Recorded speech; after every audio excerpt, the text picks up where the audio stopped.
Bom, eu era o soldado 115 Vilmar, quarto esclarecedor do pelotão de segurança. Muita coisa, né? Quarto esclarecedor do pelotão de segurança. Fiz montanhismo em São João del Rei. Faz tempo isso, viu? E fiquei 1 ano e 25 dias nas Forças Armadas, sou reservista também, né? 1 ano e 25 dias. E quando eu saí, recebi um diploma. Eu tenho guardado esse diploma comigo, de bom comportamento, de honra ao mérito. Eu não tive nenhuma falta, nenhum pernoite, né? Eu conheço ainda algumas frases, né? O mocorongo, né? Tem muitas essas frases nas Forças Armadas. Então, assim, eu estou familiarizado com esse contexto, né? Também, e sou admirador de quem vive essa vida de militar, seja em qualquer área, né? Já sabemos que temos polícia militar, civil e outras frentes de polícias aí para proteger o nosso país. Mas quando eu saí do Exército, uma turma entrou direto para a Polícia Militar. E aí eu fui encorajado também a entrar para a Polícia Militar. Só que eu achei que não era o momento ainda, então voltei atrás, não entrei. Depois fiz um outro concurso para a Polícia Militar e fiz os testes todos, fiz o TAF, né? Ainda lembro, o teste de aptidão física. Fiz esse teste, passei, e na horinha de ser incorporado, eu pulei fora de novo, não quis. Depois fiz um outro concurso na Secretaria de Segurança Pública de Minas Gerais. E eram 50 vagas, eu passei em 12º lugar. Mas eu também caí fora. E depois, agora sou pastor, tem 20 anos que sou pastor, e fazendo uma reflexão sobre esse tempo, a minha família, eu tenho familiares que também são da área de segurança pública. Eu perdi um tio o mês passado, meu tio ele veio a óbito, ele era da Polícia Civil, lá em Belo Horizonte. Eu tenho outros parentes também que são da área de segurança. Os familiares da minha esposa, eles são também militares. Lá tem gente de todas as patentes, né? Todas as patentes lá na família da Jussara. Tem soldado, coronel, tenente, tem um monte de gente lá. E interessante é que eu não segui a carreira do militarismo. Deus me chamou para outra função. Só que eu tenho a oportunidade de estar em contato com eles. E quando tem lá uma festa de 15 anos, por exemplo, quem é que aparece lá para falar? É o pastor, né? Eu sou o pastor da família. Olha que coisa interessante. Eu os respeito, eles me respeitam também, e existe essa oportunidade de poder falar com eles de forma livre, né? Espontânea. E, então, aí eu entendo que o meu chamado foi diferente. Foi um chamado para o ministério. Poderia estar também em alguma das Forças Armadas, aí, né? Admiro muito. E eu gostaria aqui de só um particular em relação ao meu sogro. E, com isso, depois eu vou abrir a palavra de Deus, nós vamos refletir aqui um pouquinho sobre algumas questões interessantes aqui sobre o nosso chamado, ok? Mas o meu sogro, ele é um coroa, mas pense aí num coroa enxuto. Meu sogro é militar, viu? Meu sogro é militar. Meu sogro completou 80 anos de idade. E, olha, meu sogro dorme cedo, acorda cedo. Meu sogro joga bola, 80 anos, hein? Mas não é aquele camarada pereba, não, viu? Não é aquele perebão que fica ali só parado. 80 anos, meu sogro joga bola. Meu sogro vai ao clube, meu sogro dirige. E, olha, a vida dele é toda organizada. Ele sabe o aniversário de todo mundo. Ele faz questão de ligar. Ele sabe as datas. Ele tem uma disciplina, sabe? Fora de série. Tem o horário dele acordar, horário de deitar, de comer. Sua comida também é uma comida especial, né? Direitinho. E ele segue as leis de saúde. Ele é uma pessoa assim que goza de boa reputação ali na vizinhança. Meu sogro é respeitado, não pela patente dele, mas é por causa do comportamento do meu sogro. É uma pessoa que ele tem um caderninho lá das despesas que ele faz, sabe? Ele nunca gasta além do que ele ganha. Ele zela pela sua reputação. Isso ele aprendeu, claro que em grande parte na polícia, né? Na polícia ali, e ele levou para dentro da sua casa esse sistema. É um sistema um pouco duro, né? Eu gostei um pouco aqui do que o pastor Gustavo falou hoje pela manhã sobre a lei de Deus, né? A lei, ela é ruim para quem quer transgredir, né? Mas ela se torna boa para aqueles que querem andar conforme a lei. Então, olha só, ele foi uma bênção para a sua família. Eu me orgulho muito do meu sogro, me orgulho muito. Tenho, assim, realmente uma grande admiração pela pessoa que ele é, porque é um exemplo, assim, para a família. Ele completou, salvo engano, 50 ou 60 anos de polícia, sabe? Então, o pessoal lá fez uma festa para ele. Ele até hoje frequenta os Alcoólicos Anônimos. Mas uma coisa muito importante é que o meu sogro, ele estava ainda incompleto, faltava alguma coisa. Faltava alguma coisa. E tem quantos anos? Tem uns 10 anos que ele foi batizado? A minha esposa é aquela pérola negra lá atrás, ó, pessoal. Não fica com inveja aí as demais senhoras e irmãs, viu? A minha esposa, lá atrás, dona Jussara. Tem uns 10 anos que ele foi batizado? Quantos? 10? 15? Nossa, o tempo passa, hein? O tempo voa. Então, mas, olha, ele levou consigo essa sua disciplina para a igreja, sabe? E a Bíblia, ela fala muito da disciplina militar. Você vê o apóstolo Paulo falando do soldado ali, a armadura, né?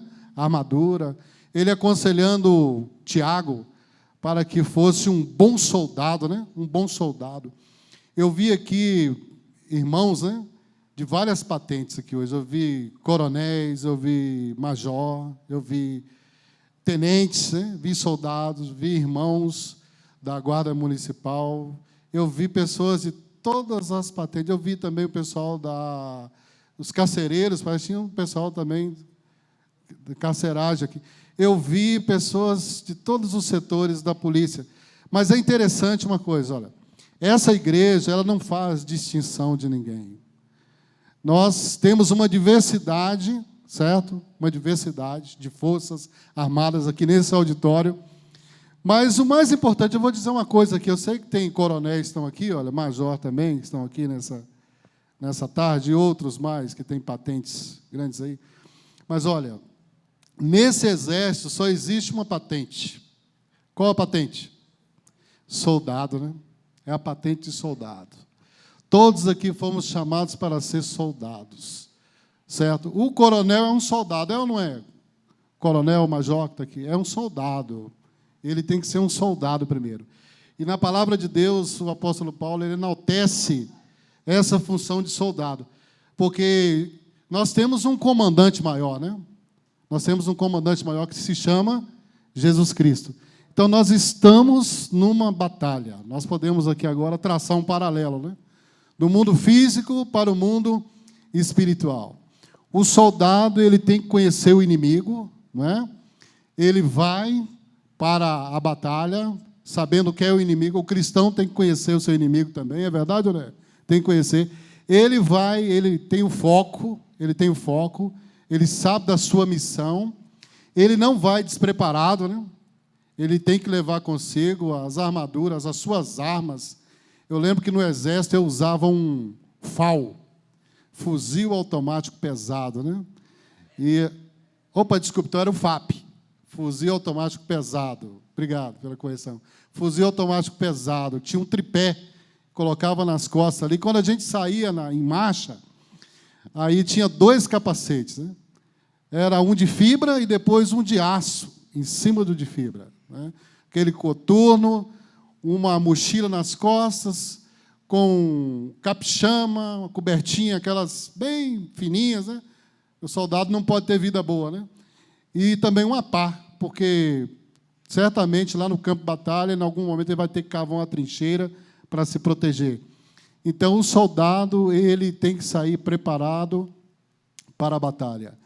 E aqui o apóstolo Paulo, ele usa, né, não vamos abrir, porque eu estou só fazendo menção aqui do bom soldado, ele aconselha Timóteo para que seja um bom soldado de Cristo, né? Mas o que eu quero focar aqui nessa manhã é o chamado. Todos fomos chamados, todos somos vocacionados para ser os soldados de Cristo. Para ser o soldado, independente de sexo, independente de cor, de profissão, todos aqui. Um dia Cristo chamou cada um de nós das trevas para a sua maravilhosa luz. E agora nós somos enganjados, né? Estamos enganjados nessa missão, nesse trabalho de salvação. Nós somos portadores, pertencemos ao exército de Cristo, somos portadores da mensagem de salvação. Somos atalaias. Mas eu quero agora abrir a palavra de Deus com vocês no livro de Romanos, capítulo 1. Vamos ler do versículo 1 até o versículo 7. E aqui nós vamos destacar esse chamado que Jesus faz para esse exército. Ele tem pelo menos 3 dimensões, eu consigo encontrar aqui na palavra de Deus, no livro de Romanos. E você que já abriu poderá ler comigo a santa palavra. Fala assim, ó: Paulo, servo de Jesus Cristo, chamado para ser apóstolo, separado para o evangelho de Deus, o qual foi por Deus outrora prometido por intermédio dos seus profetas nas sagradas Escrituras, com respeito a seu filho, o qual, segundo a carne, veio da descendência de Davi, e foi designado Filho de Deus com poder, segundo o Espírito de santidade, pela ressurreição dos mortos, a saber, Jesus Cristo, nosso Senhor, por intermédio de quem viemos a receber graça e apostolado, por amor do seu nome, para a obediência por fé entre todos os gentios, de cujo número sois também vós chamados para serdes de Jesus Cristo. Olha que interessante. A todos os amados de Deus que estáis em Roma, chamados para serdes santos, graça a vós outros e paz, da parte de Deus, nosso Pai, e do Senhor Jesus Cristo. Você conseguiu identificar quantos chamados aqui, nesses 7 versos? Eu consegui identificar 3 chamados aqui nesse verso, certo? Agora, eu encontro aqui no verso 1, o apóstolo Paulo falando de si, que ele foi chamado para ser o quê? Ser apóstolo. Ser apóstolo. No pleno sentido da palavra, para ser apóstolo, os apóstolos foram aqueles escolhidos por Deus ali. Jesus separou aqueles homens. E o apóstolo Paulo é conhecido como apóstolo aos gentios, né? Mas essa palavra apóstolo, ela tem um significado mais abrangente. Ela diz respeito a todos aqueles que são vocacionados para trabalhar para Jesus, para seguir propagando o evangelho de Jesus. Nesse sentido, então, todos são apóstolos. E depois eu encontro um outro chamado aqui que está no versículo 6. De cujo número vós também sois chamados para serdes de Jesus Cristo. Serdes de Jesus Cristo. E por fim, o verso 7, a todos os amados de Deus que estáis em Roma, chamados para serdes santos. Bom, se você tivesse que obedecer uma ordem aqui de chamado, qual que você colocaria em primeiro lugar? Como que aconteceu na sua vida? Deus chamou você para ser apóstolo lá no início, não sei como que foi, cada um aqui tem a sua história, né, de vida, de conversão. Deus chamou você para ser apóstolo? Não. O que Deus fez? Qual desses chamados aqui viria em primeiro lugar, desses 3 aqui? Apóstolo, ser de Jesus Cristo ou ser santos? Nós fomos chamados para ser de Jesus Cristo, não é? Ele nos comprou através da sua morte na cruz, através do seu sangue derramado. Portanto, todos aqui foram chamados para ser de Jesus Cristo. Tenha sempre isso em mente. Eu tenho uma identidade. Eu pertenço a Jesus Cristo. Você percebe isso?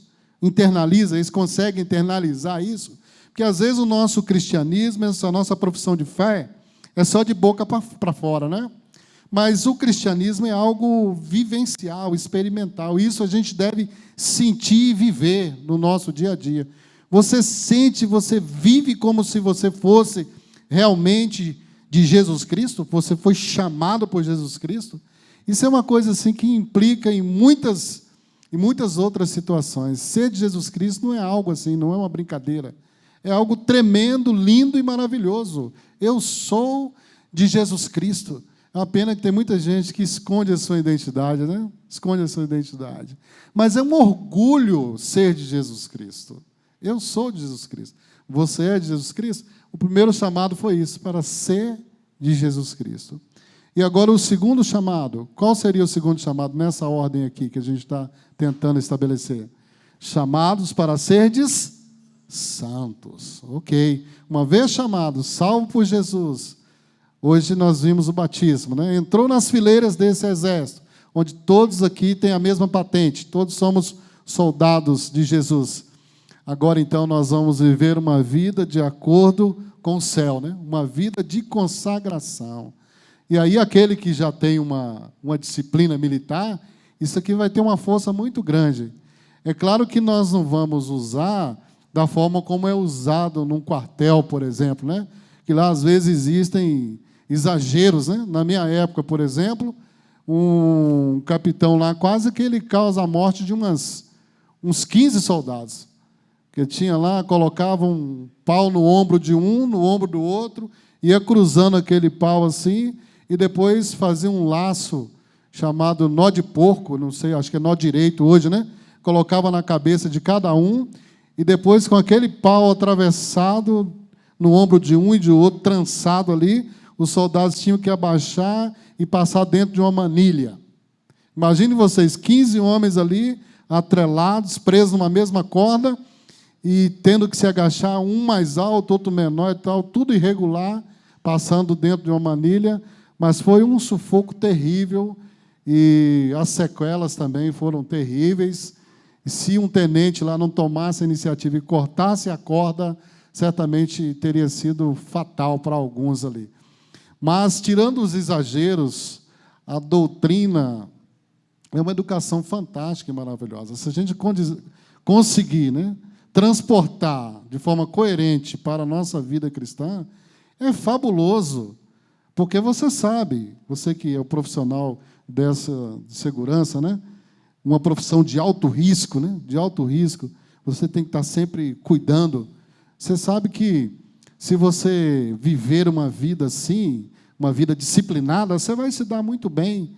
Se você paga as suas dívidas em dia, se você trata bem o seu próximo, se você é cuidadoso, né, com a sua casa, com a sua família, com a sua vizinhança, maravilhoso. Aplicando isso na vida cristã, fica tremendo. Então, ser santo. E agora, por fim, chamados para ser apóstolo, no sentido pleno da palavra. Uma vez salvos por Jesus, pertencendo a Jesus, uma vez tendo uma vida santificada, agora isso vai redundar em ações, né? Aí você não vai ser um peso morto na igreja. Você vai sentir a necessidade de fazer alguma coisa. Na área que você tiver, você vai ser impulsionado pela salvação, por essa consagração, a fazer o seu melhor na causa de Deus, nesse exército maravilhoso, o exército de Deus aqui na terra, que se chama o remanescente de Deus, você e eu que fazemos parte dessa igreja. Que você seja muitíssimo abençoado. Todas as coisas que você colocar a mão, que tenha a bênção de Deus, em todas as coisas, seja lá no trabalho, na escola, no seio da família, onde quer que seja, que Deus, você possa ser uma carta viva, que possa dizer, olha, eu fui comprado por Jesus, eu sou santo, e eu sou um apóstolo do nosso Senhor Jesus Cristo. Que Deus abençoe a todos.